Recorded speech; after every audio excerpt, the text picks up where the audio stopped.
We also heard from Mac Jones at the end of practice today, and he had some interesting comments that maybe, just maybe, put a bow on the conversation. How are Mac and Bill doing?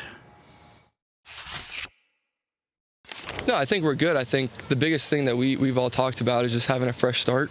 I think there's a lot of learning experiences from last year that we've talked about, and this year it's all about just working together, right? You got to come up with a plan and then obviously talk about it and then execute it. So I'm excited for that part of it.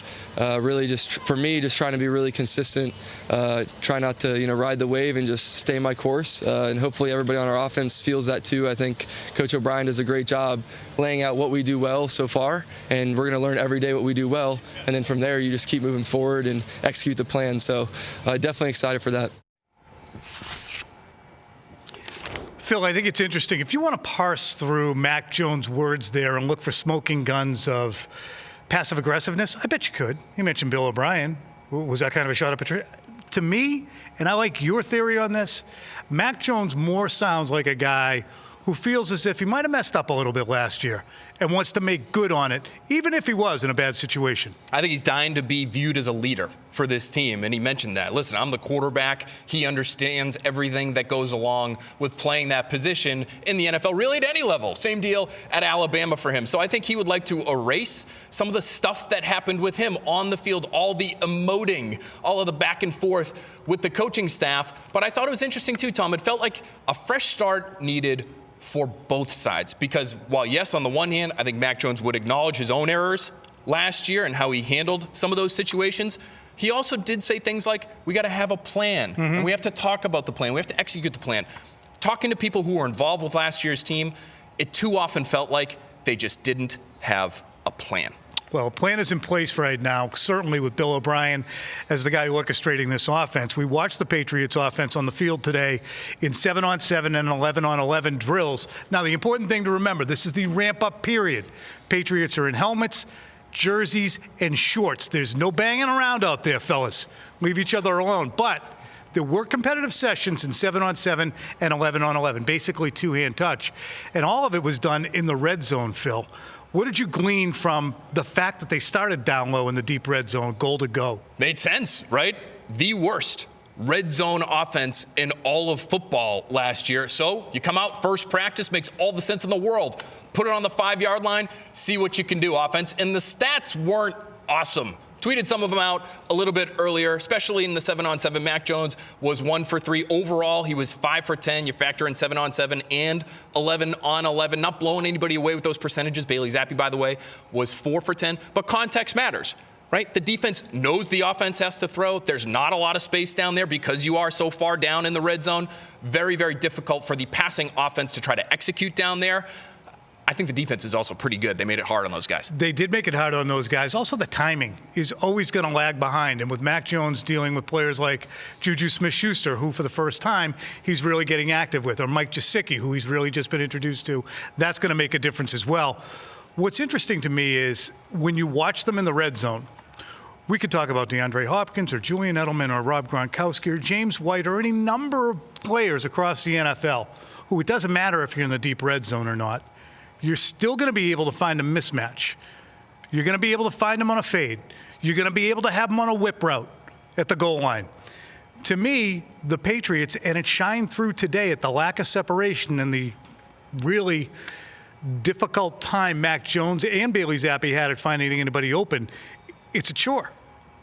Where's the superstar offensively in this group? You really don't have one. And I thought it was interesting. I mean, we saw almost exclusively, with Mac Jones at least, 12 personnel, 2 tight ends on the field, Hunter Henry and Mike Gesicki. The first 2 targets of 7-on-7s from Mac Jones went to Mike Gesicki. The first pass of training camp to Gesicki, picked off by Kyle Duggar. The second pass of training camp to Gesicki, pass batted away by Jelani Tavai. So they're looking for difference makers down there to improve those woeful numbers last season.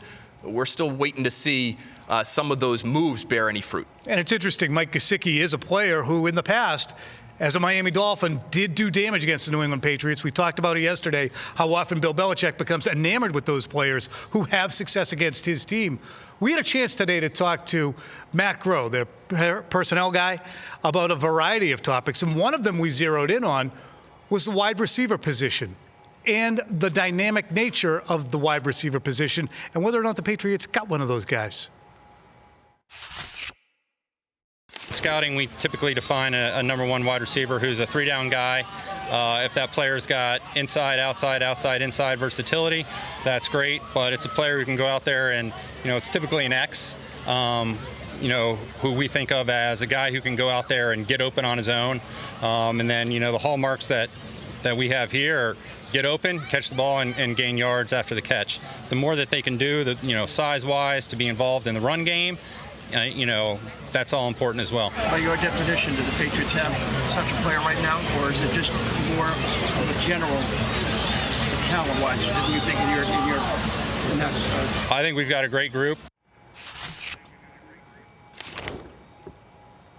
They have a great group, but I think in answering that way, he understands. And if you hit him with the truth serum, he'd spit it right out. We don't have one great guy. You know it, I know it, he knows it, the rest of the NFL knows it. They don't have one guy who's dynamic enough to play inside, play outside, win matchups, be unbelievable after the catch.